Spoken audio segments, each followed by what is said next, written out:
you go? Where shall I go? What shall I do? Frankly, my dear, I don't give a damn.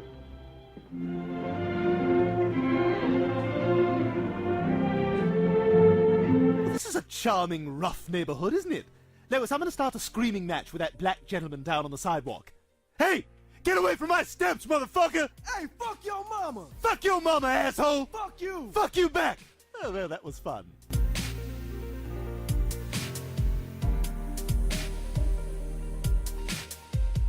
Okay, so my name's Darren Fowler. I'm a master's student at Georgia State, and I teach Film 2700. Awesome. Okay, so what we're starting out with is how and why are American television ratings becoming more lenient with what's shown on screen in general? Why? Yeah. Or how? I mean, the why is probably, if we think about cable kind of channels like FX and AMC, is just they're trying to push the boundaries. Yeah. And so it's the same way that with the coming of sound in the film industry, like bringing in sex and violence brings people in. And they're trying to keep ratings, especially AMC, which is having trouble keeping ratings up, which is why they're not posting their shows online. So you have to actually watch the show while it's being aired. It's about bringing in people to actually watch the programming. And then the fact that and the reason they're allowed to get away with it is because they're on cable, and so you have to pay to see it. Okay. And so it allows for a little bit more freedom because you choose to watch it more blatantly than network television, like ABC and NBC. There was the code that we had to go by, and then that just replenished over time. The end of the code. Yeah, and so I mean, the code came about in the 1930s, the Hays Code, and it was a reaction against the Depression kind of filmmaking, which was much more focused on sexuality and violence to bring people in. But I mean, the problem with that code was just it was stagnating in a lot of ways, and it was specific in a lot of ways, but it was also very vague in what you're allowed to do. So there was a lot of power given to the censorship board, and so it just kind of didn't allow artists to do what they're supposed to do. But then the other problem just comes down to, if you have a code in place for 30 years that is actually kind of laid out in its specifics, like the Hays Code was, you run out of things to do. Yeah. And so you're creating this boundary, and at a certain point you're going to reach it, and you have to either stay within it and be stagnated and become really repetitive, which is what happened in the 60s, or you can break past it and do something different, which was what happens with the 70s, where we have the Hollywood Renaissance, which is an embrace of sexuality and violence, and actually dealing with the darker sides of American history and American the Americana. Yeah. And so the reason the code breaks is because it instilled too much of a boundary, I think. And so at a certain point, you have to break through, or you're just not going to be able to do anything as an artist. Yeah. Which is, I think, is what's starting to happen now with the MPAA, where slowly, it's slowly happening with them, where you look at NC-17 films, which used to, if you got an NC-17, your film wasn't going to get released. It was your box office potential just plummets with an NC-17. But now we've actually had multiple films that have done fairly well for that with the NC-17. So last year we had Shame, that actually was a financially successful film, much more so than the previous film by that same director and actor, Hunger, which did not do as well in this country. And then this year we have Killer Joe, which is NC-17 because of violence and sexuality. And it is also doing fairly well for an independent film like that.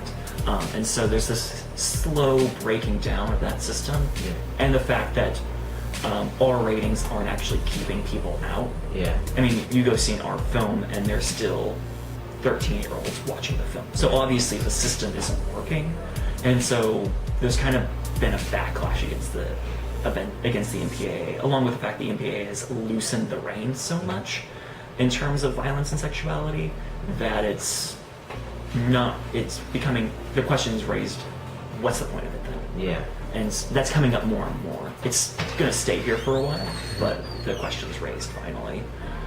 Well, so with us as Americans compared to other countries, like with the MPAA, and then how other countries, they're governmental based. Yeah. So, if anything with that, how does that give, with the government, does that give people more leniency or less, in your opinion? I mean, I don't think either one is necessarily better.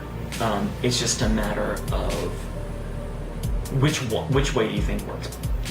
Which do you think violence is worse, or do you think sexuality is worse? And that's not necessarily going to come about because of the government or an independent board. It's a matter of a cultural thing. And so the reason I like a lot of people that study film and that make films outside of the kind of mainstream, the reason they prefer something like the European or even the Australian system is just because they put more value in showing realistic depictions of life, of sexuality and of violence than the American system.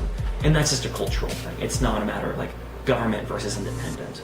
But then of course most industries want an independent system because they don't know, they have control then. The government, if you do a governmental system, the industry has no control. So in an industrial perspective, the independent's a better option. But then, of course, it's still working. It seems to still be working well in other countries in terms of allowing kind of artistic freedom. But then the question comes down, like,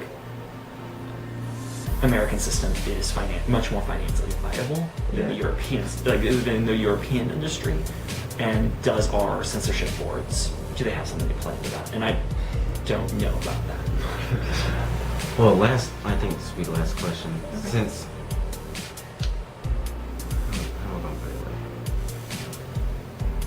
with Americans we see nudity as the worst, and while other countries don't see it as bad, what does that say to us as Americans, in your opinion? In my opinion, maybe it's because of some different history that we have with other countries. Yeah, I mean, in the same way they think violence is okay for us because we have an intimate relationship with the gun. We like the idea of taking our kids to the gun range, and I mean there was a news story recently of families posting pictures of their young girls firing guns and posting it to Twitter with Paul Ryan. So there's this kind of playing up of the violence aspect, and I think it's the same way with like sexuality. It's like we are a much more religious country than France and England and Australia. We're much more ingrained in that, and especially in evangelical kind of religion. And so it makes sense that we might be more anxious towards sexuality because that confronts a lot of issues with religion. And if that's a good or bad thing, that's a different issue. But I think that's where it comes down, is that we're more connected to religion, and because of that, sexuality is more problematic for us. And by us, I also want to, like, that's the board that we've created to police our systems are very much grounded in a religious perspective. And the thing is, like, it's a question of, is our censorship board actually representative of our country? I don't know. I don't think it is, but then other people might. And so then I'm standing on a much more liberal kind of perspective of it. So of course I don't see it as being representative. And so, I mean, they try to make it representative of what America is. But then and because of that, it's very grounded in a religious perspective. So I pretty much think that's it. Okay. So anything else that you want to say? No, I don't think so. All right, awesome.